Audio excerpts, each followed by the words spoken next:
আসসালামু আলাইকুম। এখন দেখবেন সংবাদ শিরোনাম। সব জল্পনার অবসান ঘটিয়ে কাল দেশে ফিরছেন তারেক রহমান। প্রিয় নেতার প্রত্যাবর্তনকে নতুন অধ্যায়ের সূচনা হিসেবে দেখছেন বিএনপি নেতাকর্মীরা। সবকিছু ধ্বংস করে গণতন্ত্র হয় না, নির্বাচন ডায়ালগ অনুষ্ঠানে মির্জা ফখরুল।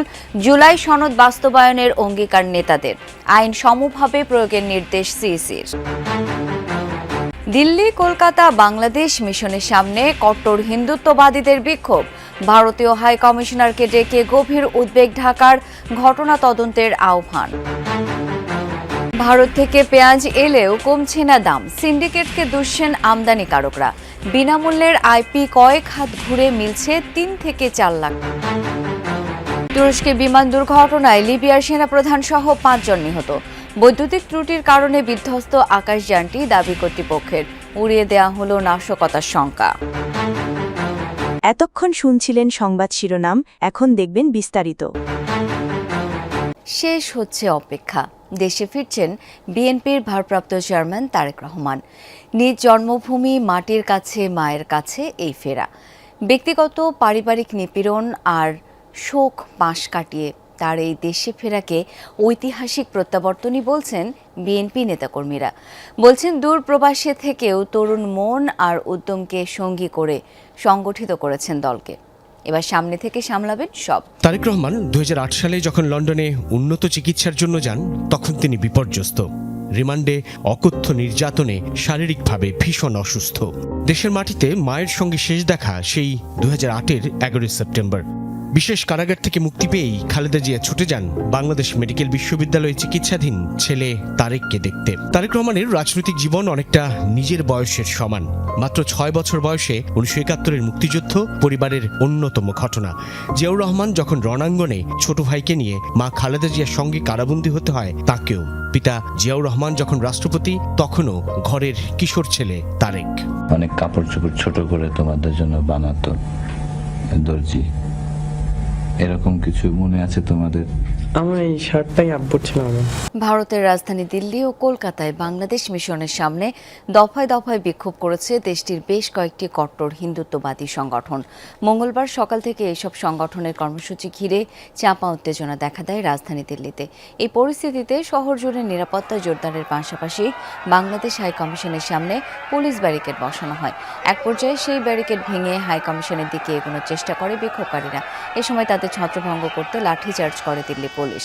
কট্টর হিন্দু সংগঠনগুলোর পাশাপাশি বেশ কিছু বামপন্থী সংগঠন প্রতিবাদ মিছিল ও মানববন্ধন করে।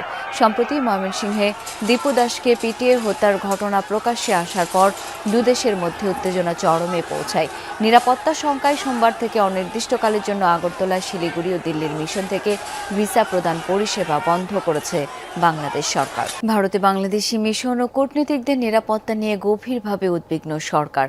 আর দিল্লি সহ বিভিন্ন স্থানে উগ্র হিন্দুত্ববাদীদের পূর্ব পরিকল্পিত সহিংসতা ও ভয়ভীতি দেখানোর ঘটনায় ভারতীয় হাই কমিশনারকে তলব করে তীব্র নিন্দা জানিয়েছে পররাষ্ট্র মন্ত্রণালয়। এসব সংকটের কূটনৈতিক সমাধানের তাগিদ দিয়েছেন বিশ্লেষকরা। অন্যথায় সুযোগ নিতে পারে চরমপন্থীরা। এক্ষেত্রে প্রতিবেশী ভারতের রাজনৈতিক সদিচ্ছা সবচেয়ে জরুরি বলেও মত তাদের।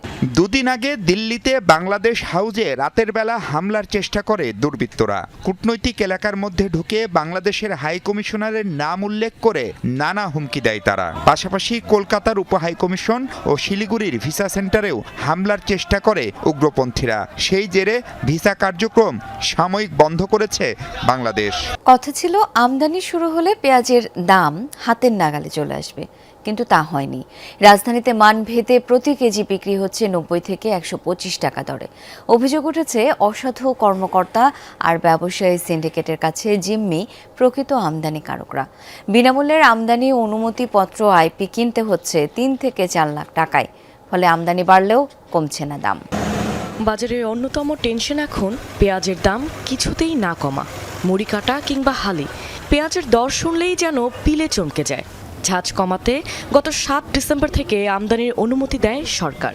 প্রতিদিন 50 জন ব্যবসায়ীকে 30 টন করে দেওয়া হচ্ছে আমদানির অনুমতি। তবে বিনামূল্যের আমদানি অনুমতিপত্র আইপি আমদানিকারকদের হাতে পৌঁছাচ্ছে কয়েক হাত ঘুরে 3 থেকে 4 লাখ টাকা খরচে।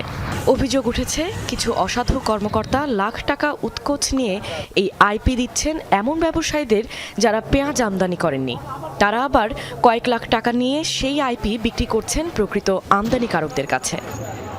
আমার পরে যারা আইপি করছে, আমার পরে যারা অ্যাপ্লিকেশন করছে তারা পেয়ে গেছে, কিন্তু আমি আগে অ্যাপ্লিকেশন করছি, আমি আমারটা পাইছি অনেক দেরিতে, কারণ আমি কোনো টাকা পয়সা দেই নাই। আমাদেরকে বিভিন্নভাবে জটিল মাধ্যমে যায় এটা বের করতে হচ্ছে। খ্রিস্টানদের সবচেয়ে বড় ধর্মীয় উৎসব বড়দিন ঘিরে দেশের বিভিন্ন স্থানে চলছে শেষ মুহূর্তের প্রস্তুতি। বসতবাড়ি ও উপাসনালয়ের সাজসজ্জায় ব্যস্ত সময় কাটাচ্ছেন খ্রিস্ট ধর্মাবলম্বীরা। শান্তিপূর্ণ পরিবেশে উৎসব উদযাপন নিশ্চিতে আইনশৃঙ্খলা বাহিনীও রয়েছে তৎপর। নেওয়া হয়েছে কঠোর নিরাপত্তা ব্যবস্থা। রং বেরঙের কাগজ দিয়ে তৈরি করা হবে উৎসবের সাজসজ্জার বাহারি সব উপকরণ।